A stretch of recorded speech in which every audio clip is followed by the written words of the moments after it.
2월 4일 본문은 누가복음 11장 14절에서 26절, 제목은 마음의 그리스도를입니다. 예수님께서 말 못하게 하는 귀신을 쫓아내셨습니다. 귀신이 들려 말 못했던 사람이 이제 말하게 되었습니다. 무리들이 놀랍게 여겼습니다. 그러나 그 중에 더러는 그가 귀신의 왕 바알세불을 힘입어 귀신을 쫓아낸다 하고, 또 더러는 예수님을 아기로 시임하여 하늘로부터 오는 표적을 구했습니다. 예수님께서 그들의 생각을 아셨습니다. 무슨 의도로 말을 하고 또 표적을 구하는지 아셨습니다. 주님이 말씀하십니다. 스스로 분쟁하는 나라마다 황폐하여지며 스스로 분쟁하는 집은 무너지느니라.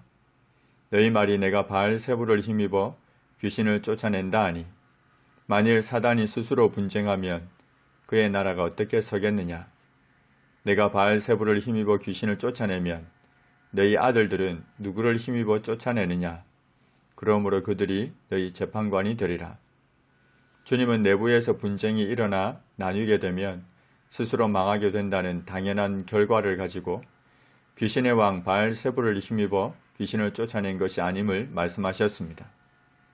그리고 당시 바리새인과 서기관에 속한 제자들이 귀신을 쫓아내는 일을 하고 있었는데, 그럼 그들은 누구를 힘입어 쫓아내는 것이냐고 반문하셨습니다. 그런 후에 주님은 내가 만일 하나님의 손을 힘입어 귀신을 쫓아낸다면 하나님의 나라가 이미 너희에게 임하였느니라고 하셨습니다. 주님은 귀신의 왕 바알세불이 아닌 하나님의 손을 힘입어 귀신을 쫓아내셨습니다. 그렇다면 하나님의 나라가 이미 지금 이 자리에 임한 것입니다. 강한 자가 무장을 하고 자기 집을 지킬 때에는 그 소유가 안전합니다.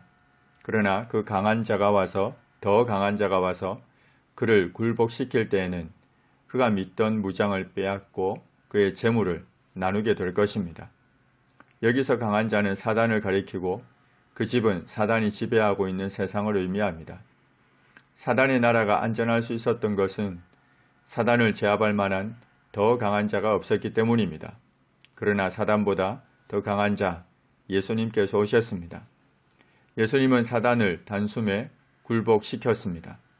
사단은 무장해제가 되고 예수님께서는 전리품을 그의 백성들에게 나누어 주십니다.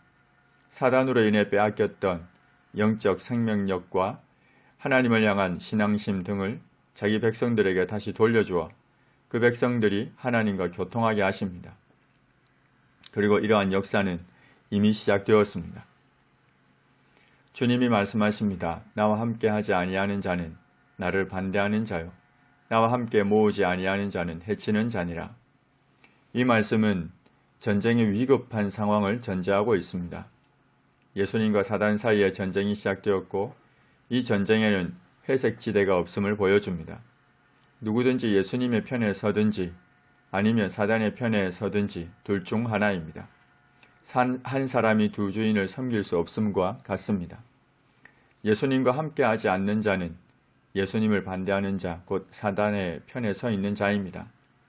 예수님과 함께 양떼를 모으지 아니하는 자는 양떼를 해치는 자, 곧 죽이는 일에 협조하는 자입니다. 주님과 함께하는 자, 주님과 함께 모으는 자가 되어야 할 것입니다. 그러나 만약 주님의 편에 서지 않으면 그는 비참하게 될 것이라고 비유를 들어서 말씀하십니다. 더러운 귀신이 사람에게서 나갔을 때에 물 없는 곳으로 다니며 쉬기를 구하되 얻지 못하고 이에 이르되 내가 나온 내 집으로 돌아가리라 하고 가서 보니 그 집에 청소되고 수리되었거늘 이에 가서 저보다 더 악한 귀신 7을 데리고 들어가서 거하니 그 사람의 나중 형편이 전보다 더 심하게 되었느니라. 나중 형편이 전보다 더 심하게 된 그 사람은 당시 유대 종교 지도자들이라고 볼 수 있습니다. 유대 종교 지도자들은, 특히 바리새인들은 영적 성결을 회복하기 위해서 큰 힘을 쏟았던 자들입니다. 그러나 이들은 외형적인 경건에만 치중해서 영으로 채워지지는 않았습니다. 청소되고 수리되었지만 비어있는 집과 같았습니다. 결국 그 마음에 악한 사단의 세력이 깃들이게 되고 이들은 메시아를 직접 대항해서 십자가에 못 박는 악을 행하게 됩니다. 이것은 오늘날 모든 사람에게도 적용됩니다. 세상적인 가치관 속에서 도덕적인 선결을 유지한다 하더라도, 종교적인 열심이 있다 하더라도 그 마음에 그리스도를 받아들이지 않으면, 말씀과 성령으로 채우지 않으면 결국 비참한 상황에 처하게 될 것입니다. 베드로는 만일 그들이 우리 주 대신 구주 예수 그리스도를 알므로 세상의 더러움을 피한 후에 다시 그 중에 얽매이고 지면 그 나중 형편이 처음보다 더 심하리니 의의 도를 안 후에 받은 거룩한 명령을 저버리는 것보다 알지 못하는 것이 도리어 그들에게 나으니라. 참된 속담에 이르기를 개가 그 토하였던 것에 돌아가고 돼지가 씻었다가 더러운 구덩이에 도로 누웠다는 말이 그들에게 응하였도다고 했습니다. 우리의 마음에 그리스도를 모셔야 할 것입니다. 청소되고 수리되어 비어있는 상태로 있어서는 안 되고 그리스도로 말씀과 성령으로 채워야 할 것입니다. 하나님의 나라가 이미 우리에게 임하였습니다. 예수님과 함께하며 예수님과 함께 모으는 예수님의 편에 서게 하옵소서. 무엇보다 우리 마음에 그리스도로 말씀과 성령으로 가득 채우게 하옵소서. 예수님의 이름으로 기도합니다. 아멘.